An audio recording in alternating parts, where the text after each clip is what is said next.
Hello everyone, Tom from RC Plane Lab. What we got on the bench today is a Flightwork Zealand 50 ARF. Had a little bit of a landing gear mishap, as you can see there, pulled the block out. So what we're going to do in this video is a somewhat typical landing gear repair after a block failure like so. We'll start by taking everything apart and then we'll see how bad the damage is. So let's get started.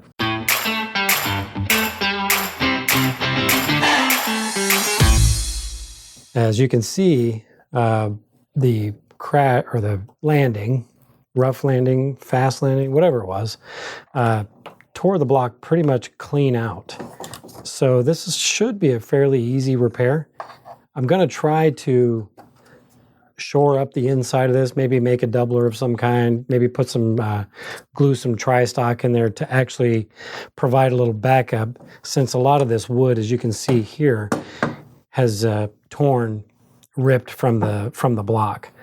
But yeah, should be a fairly straightforward repair with a little bit of doubling up on the inside. I think it'll be just as strong as it was before.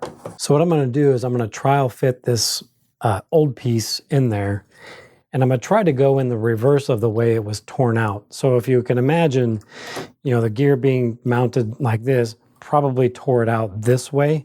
So the block probably came out this way. So what I'm going to do is I'm going to try to put it in kind of in the reverse of the way it came out to try to avoid damaging anything further, because the better contact we have with the old wood, the better off we'll be. So I'm just going to try to get it to line up here. And excuse me while I take my glasses off so I can see up close here.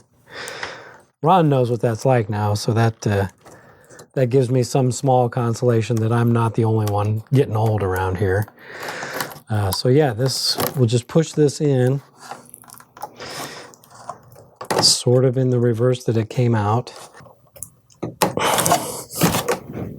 And I am going to pry just a little bit so I can get it past this little tab that the wood has created. There we go. Likewise over here, and then it just should snap right back in there.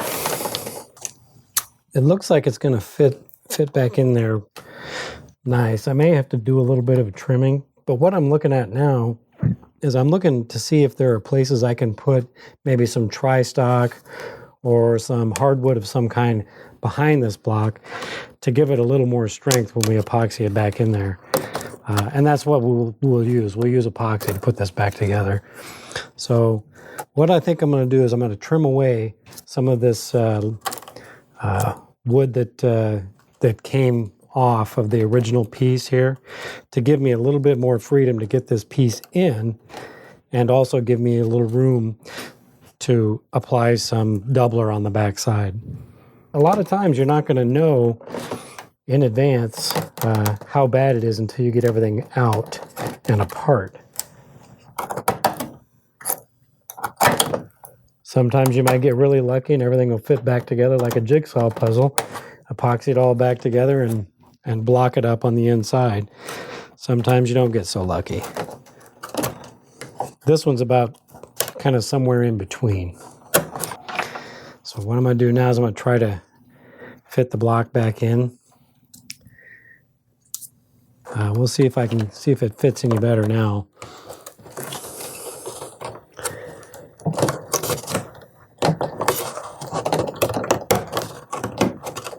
Yeah, see, now I can almost push it all the way down to where it's sitting flush at the front where it was from the beginning. And you can kind of see, not sure if the camera above me here will pick this up, but you can see I've got a gap here. Because that when it got ripped out, it tore this off, and just like I said, it kind of like pulled the fibers apart, and now they're like kind of like a rope when you cut it, how the end of it gets frayed. Plywood does that too, or balsa, and when it does that, it makes it difficult for it to get all smashed back together. So I'm going to take this out again, have a look to see what maybe might be holding that piece up, and trim it back if necessary. Yeah, so I need to cut this back just a little bit farther. And all this stuff that I'm cutting out of here, I'm going to replace with either epoxy or a backing block of some kind, tri-stock, or maybe a hardwood block of some kind. And then I think for added security, once we get the pieces fit the way I like, and we go to glue this thing back together, I think I may actually pin it, which is a technique I use sometimes. You can think of a pin kind of as a screw. It's just made of wood. I'll drill a hole, put a pin in, a little piece of dowel or something, 1/8 inch, and then you epoxy that in there crosswise, and it really, really lends strength to that. So now you can see after I've cut that piece back, this thing fits nearly flush now. So that's not going to get in the way when I go to mount the gear back on. It's not going to keep it from sitting flush. So there we go. We got the piece trimmed, and looks like it's going to fit about as good as it's going to get. So I think what I'm going to do now is I'm going to pull this piece back off and then see what kind of wood I can come up with to glue on the backside to really give this some purchase. So now that I've had a chance to really determine the damage, and I've cut a few pieces, so I'm going to do the reveal here. You can see that what I've done is I've created basically a bridge on the front and back, had to notch here for the blind nuts to give clearance for the blind nuts so that this would sit flush.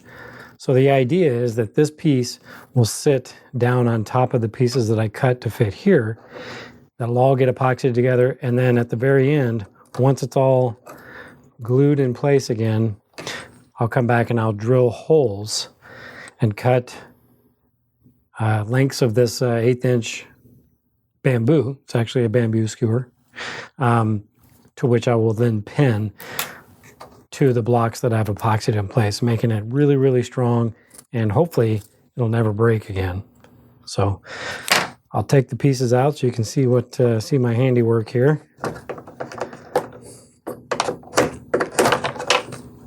There's one. And you can see I had to mark them so I didn't lose the orientation that they go in. There you go, there's another one.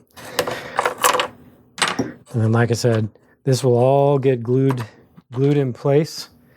And then, so I'll go ahead and do that now. I'm going to tilt this a little bit towards me so I can kind of see what I'm doing. Hopefully, you'll still be able to see it up there. And I'm going to use 30-minute epoxy. I like 30-minute epoxy because I feel like it gives it time to really kind of work its way into the fibers of the wood and really give you a strong bond before it cures. So that's what I'm going to use. And if you've never mixed epoxy before, it's pretty simple to do. Just equal parts A to B. Pretty boring stuff. I'm going to do a little bit at a time here. So I'm just going to mix up a little bit at a time. A little bit cold down here, so this stuff not flowing really well. There we go. So a little bit of part A. There we go. And then equal amount of part B, which is the hardener. There we go. Kind of see that. And we'll give it a mix. And I think what I'm going to do is I'm going to glue these two blocks that are closest to me, and then I'll tilt it to help to let gravity do the work of holding those in place for me. When it kind of turns a milky shade of white, kind of like that, you know you're pretty close. There you go. All right, so I want the right hand forward, which should be that guy right there. And what I did is I cut these blocks long enough to where they actually go and they make contact with the plate above them. So it'll be tying this whole kind of section together when it's all glued together. So it'll be nice and strong. And I'm going to make sure I get some epoxy down there on that top plate. So we got a nice good bond. There we go. Put some on the block.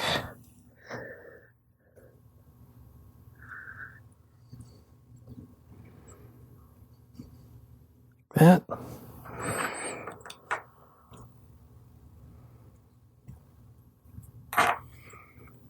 And we'll set that bad boy in there. And I'll give it a squeeze. Come back with a paper towel. Kind of wipe off this excess so it doesn't interfere with my plate sitting on top of it. Just like that. Right there. And you can kind of see how that fits in there. I'm going to do the same thing on my back one.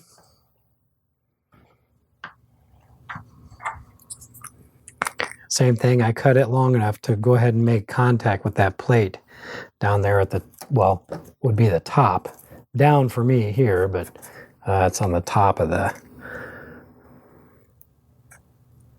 we go. I'm going to go ahead and get a nice generous helping of epoxy down in there. And then we'll squeeze this one in there. Just like that.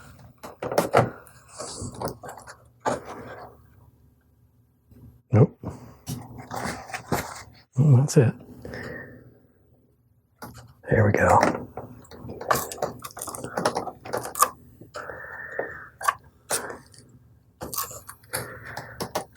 There we go.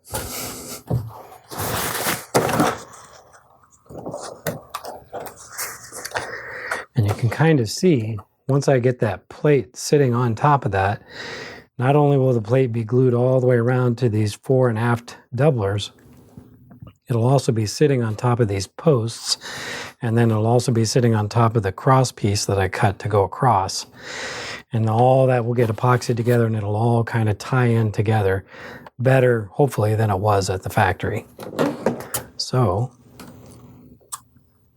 I'm going to go ahead and mix up some more epoxy.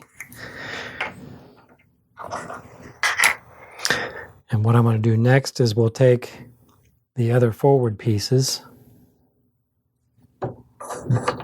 that one, and the piece that I notched out for my blind nuts, and I'm going to glue these all in together.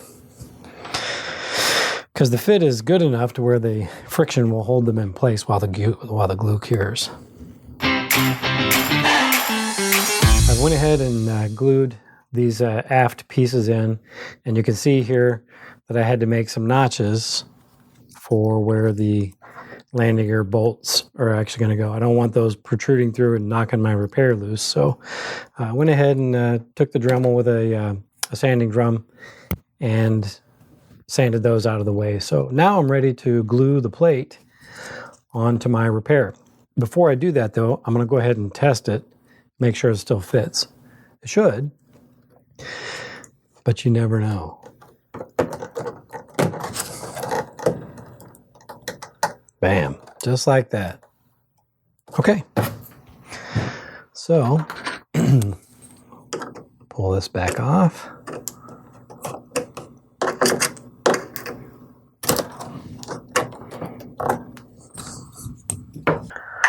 Put my glasses on for this operation.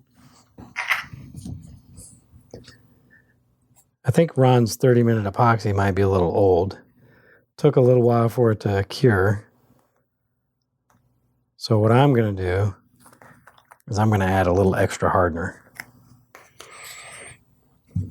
Should normally be 1-to-1, but I'm going to go a little heavy on the hardener this time just to make sure. And a little extra. There we go. Same as before, mix it up. And then put a liberal coat of this stuff on everything that plate is going to touch.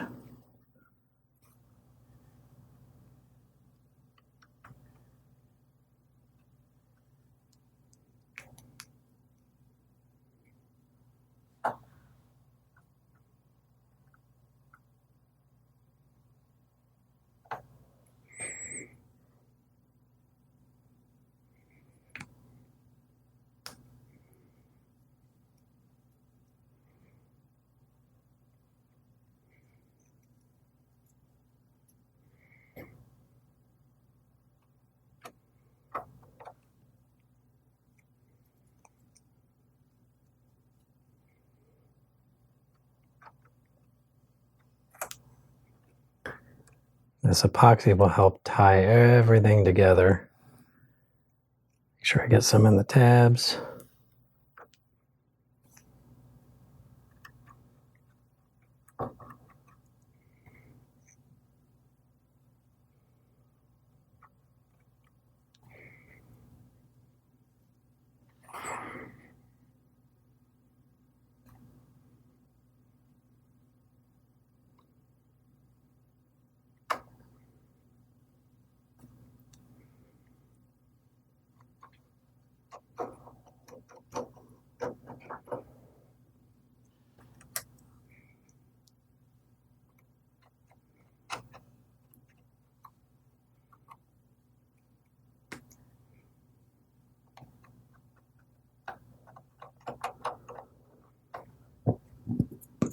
There we go.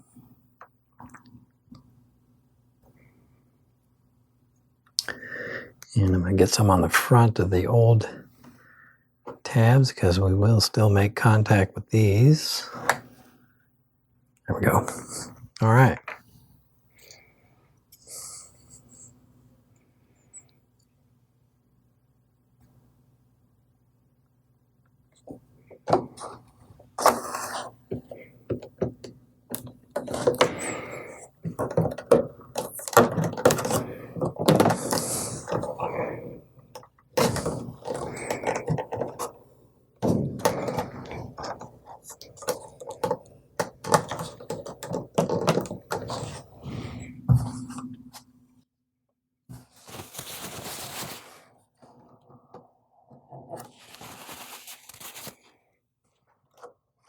I'm just using my finger to kind of smooth everything over where the epoxy is.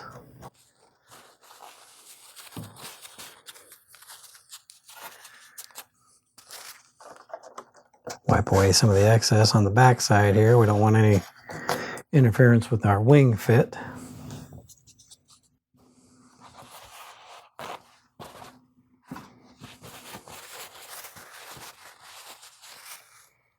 Then I'll take a peek inside here, make sure all my parts are still lined up, and they are. All right, so we'll let that set up, and then I'll come back and drill a hole at each of those four corners, and I might put one right here in this tab, and then we'll come back and cut pieces of this to act as a pin to actually pin all this stuff together with epoxy. It'll be super, super strong. Be back in a minute. So the epoxy is set up enough to go ahead and go to the next step, which is I'm going to drill some holes through this plate into the blocks that I installed on the back side, and then we're going to install these little pins that I cut out of bamboo skewers, and we're going to glue those in there with epoxy. So here we go.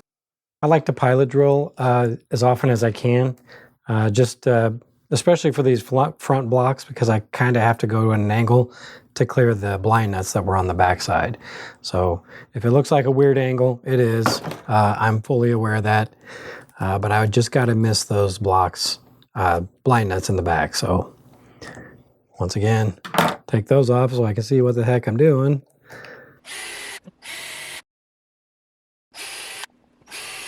And then because I like to overdo everything, I'm going to put one right up here in this center tab where this center tab was right here.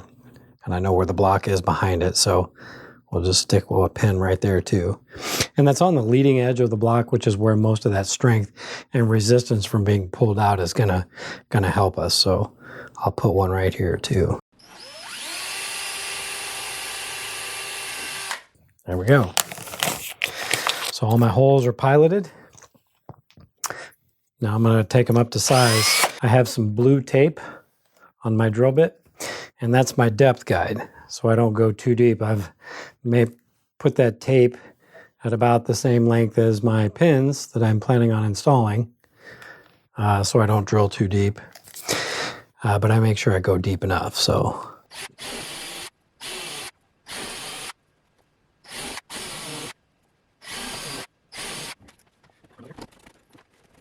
there we go. And then the next step will be simply to put a little bit of epoxy on these things, drive those into those holes, and that'll be all pinned together. And once that epoxy cures, that's going to be super strong, maybe stronger than it was from the factory. I'm going to use 5-minute epoxy for this operation, if for no other reason to hurry the process along. These pins, really the only thing the epoxy is doing is just holding them in there. That's not really adding any kind of strength to the formula. So 5 minutes okay for this operation. All right.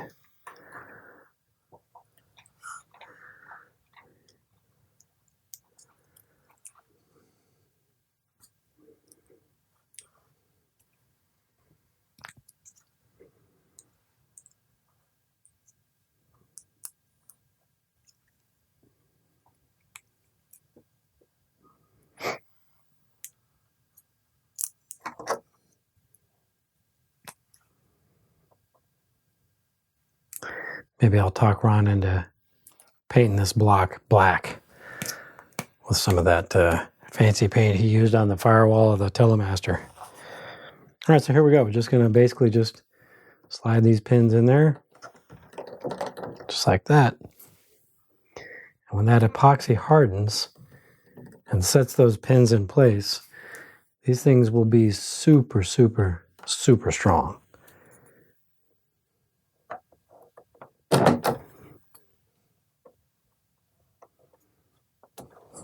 There we go. And I'm going to take a little bit of epoxy, just sort of paint over the tops of these, just to sort of seal them up. I know it's not a nitro airplane, but I don't know. Old habits die hard.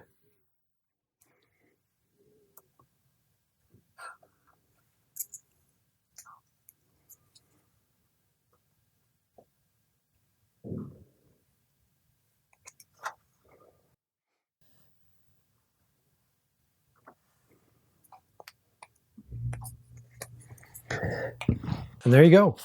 So that pretty much completes the repair. The pins are in place. The plate is glued on. I've got all the support underneath. Should be really, really strong. Next shot, we'll put the airplane back together and put it back on its gear.